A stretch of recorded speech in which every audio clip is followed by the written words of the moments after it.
Ici Yannick Dupont pour Robotique Zone 01 avec un nouveau tutoriel concernant le tri des couleurs. Bon, trier des couleurs, ça nous arrive souvent de proposer cette activité dans un défi. Alors voici comment on peut le réaliser avec le logiciel EV3. Vous avez peut-être vu dans un ancien tutoriel, un autre tutoriel, cette ligne de programmation qui mentionnait que votre véhicule puisse s'arrêter lorsqu'il trouve une ligne bleue. Dans ce cas-ci, on s'attardait à une ligne et on était à la recherche d'une seule couleur, n'est-ce pas? Donc, c'est pas vraiment ça que l'on recherche lorsqu'on veut faire un tri ou un choix. Alors, il y a plein de façons de faire des choix de couleurs. Alors, je vais vous en montrer une. Euh, L'idée, en fait, la première des choses qui est extrêmement importante lorsque l'on veut faire un tri de couleurs est de s'assurer que l'on fait une bonne lecture de couleurs. Alors, la première des choses que l'on doit s'assurer, c'est que le capteur est placé à la bonne position. Si vous cherchez une ligne qui est placée au sol, si vous voulez trier des trucs ou enfin avoir des actions selon la couleur au sol, eh bien, votre capteur doit être placé comme ceci. Mais si vous voulez avoir un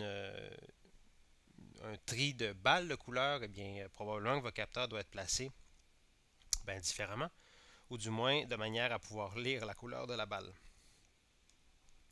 La hauteur à aller chercher ou la distance à aller chercher, c'est d'environ 5 mm. Alors, si vous avez une lecture supérieure à 5 mm, vous courez la chance d'insérer des risques d'erreur.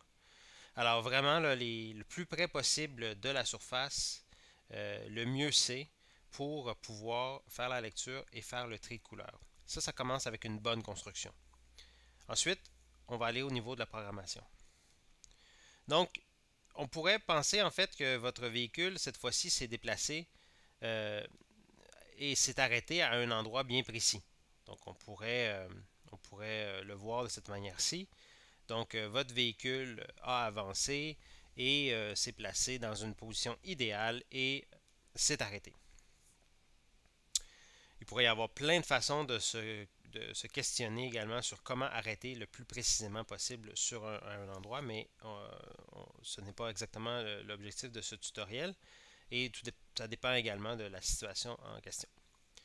Mais on s'entend ici que le robot est placé dans une position bien précise que l'on souhaite et il a maintenant un choix à faire. Il a un choix de couleur ou un choix de balle ou un tri à faire ou des actions, bref, des actions différentes selon la lecture du capteur de couleur qu'il va faire.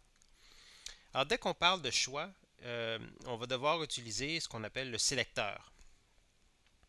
Et le sélecteur arrive avec toute sa grandeur comme ceci. Et quand il arrive, lorsqu'on le prend, eh bien, il arrive avec ce qu'on a, le capteur de tactile, en fait, d'accrocher après. Mais on peut changer tout ça et on peut changer, bien sûr, pour le capteur de couleur. Et là, on a deux options. Donc, on a l'option mesurer et on a l'option comparer. Alors, ce qui nous intéresse, c'est de comparer c'est-à-dire de mesurer plutôt. Parce que si je compare, j'ai encore une fois, j'ai qu'un seul choix. Donc, si je compare, j'ai le choix, est-ce que c'est rouge, oui ou non, et c'est tout.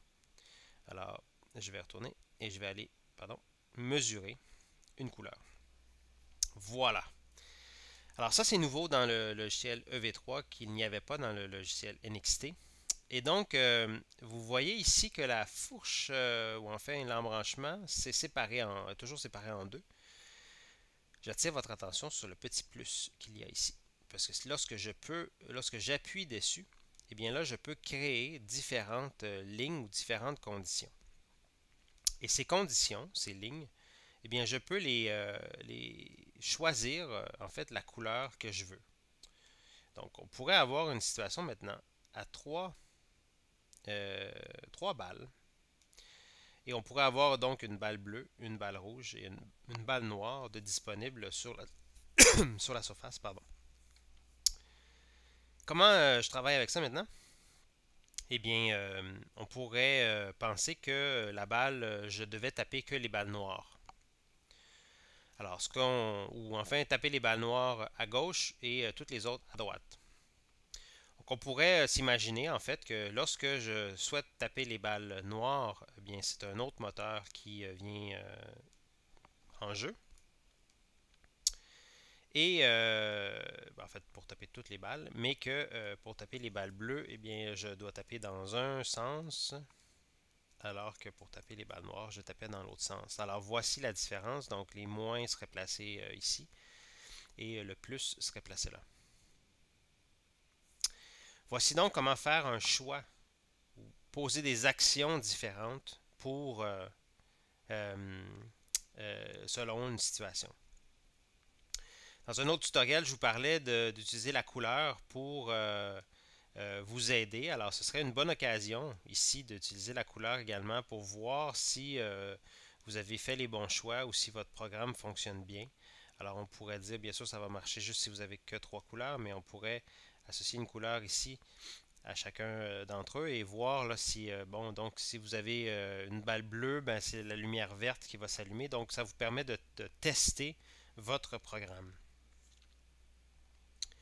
Dernière petite chose à mentionner ici, c'est que la fourche, en fait, elle n'est pas répétée. Donc, cette lecture ou ce choix va se faire qu'une seule fois. Si je place un son ici à la fin de la boucle, pardon, à la fin de la fourche, bien, mon robot va avancer, va s'arrêter et immédiatement, instantanément, il va prendre une lecture, il va regarder quelle couleur que c'est. Si c'est rouge, il va faire bouger le moteur et va allumer la lumière jaune du EV3 et ensuite va jouer un son. Et donc tout ça, ça se fait vraiment très rapidement et ça se fait qu'une seule fois. Si vous avez plusieurs balles à trier, eh bien là, il faudra utiliser la boucle que l'on viendra insérer autour de cette fourche. Alors, avec le logiciel EV3, c'est beaucoup plus facile qu'avec le logiciel NXT de créer ces choix, donc ces fourches. Je vous recommande donc de faire des tests. Faites des tests à part avant de vous lancer dans le grand défi. Faites des tests avec des balles, faites des tests avec des lignes, faites des tests avec tout ce que vous pouvez trouver de coloré pour voir qu'est-ce qui fonctionne et qu'est-ce qui ne fonctionne pas. Et ça va vous donner de meilleurs indices sur comment utiliser cette structure lorsque viendra le temps de le mettre dans un défi de zone 01 par exemple. J'espère que ceci vous aide et puis eh bien, la suite dans un prochain tutoriel.